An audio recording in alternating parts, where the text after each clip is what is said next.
Hey, good morning, guys. I got to take a look at the new YXZ1000 from Yamaha here at our local Yamaha dealership in Saskatoon. This is currently sitting at Proline Yamaha, and they were gracious enough to let me take a nice close look at it, get a seat in it. So here's my little walk around. Apologize for the narration audio, but the camera audio didn't turn out very well. So first little thing here is a little kind of waterproof cubby hole. This is something they have on a lot of the other Yamaha ATVs. It's dry storage, nice big cargo area. We've got the beautiful yellow plastics. I'm not a big fan of yellow plastics, but this is a 60th anniversary color. Yamaha has done all of their machines up in this color, kind of throwback to the 70s and 80s. There you see those massive Fox shocks sticking out through the hood, and I have been critical of the front end of this machine in the past, but I've got to say that when you see it in person, it's a very nice looking machine. Not a worry at all.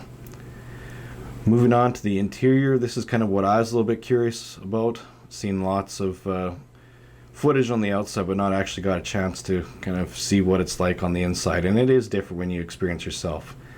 Got your four-wheel drive indicator knob, and then your headlight knob there.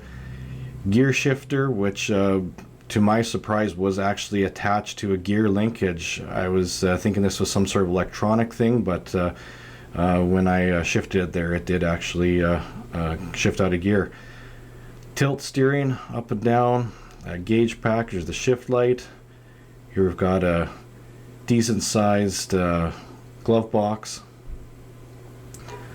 There's those elusive cup holders that people have been wondering about, only on the passenger seat by the feet for some reason. Lots of headroom, yellow stitch seats, center console, and it's under the center console that your air intake is. Interesting thing is, if you snorkel this machine, that it would only need to have the one air intake. Doors are very nicely built. Here I just let it go, boom, just slams nicely on its own. Getting another look at that rear cargo area, the big trailing arms, and Fox shocks back here as well. Swooping fenders. Fit and finish is just absolutely amazing on this machine in every aspect.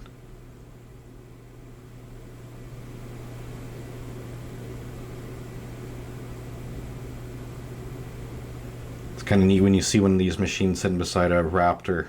You know, all of the fender lines make a lot of sense because they really match. This is your reverse lever.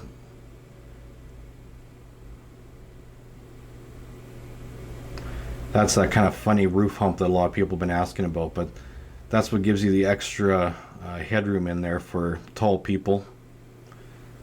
So price, you're looking at $26,149. This is a Canadian price for American people, $193 a month.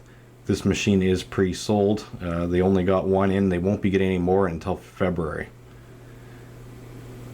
If you're the owner of this machine, thanks for letting me sit in it. They did have it all taped off and such, but they were gracious enough to let me get in there for this video. So I absolutely love these beadlock wheels. Very nice, and that is just on this anniversary edition. Got the very nice sloped header there. Not a lot of restrictions in the exhaust. And here you get a little bit better look at that engine. Sits on a slant. It's a dry sump engine, which allows it to sit on that slant. Those lines going up are going to the oil tank, so there is no actual oil that sits in the engine. It all sits in this tank. Exhaust.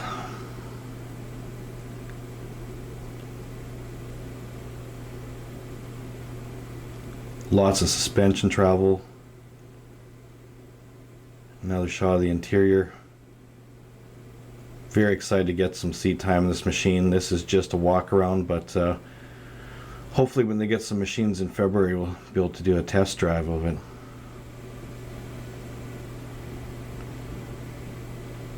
So when you actually get to take a look at this machine in person, dimensions, everything that, very similar to Maverick or a Razor.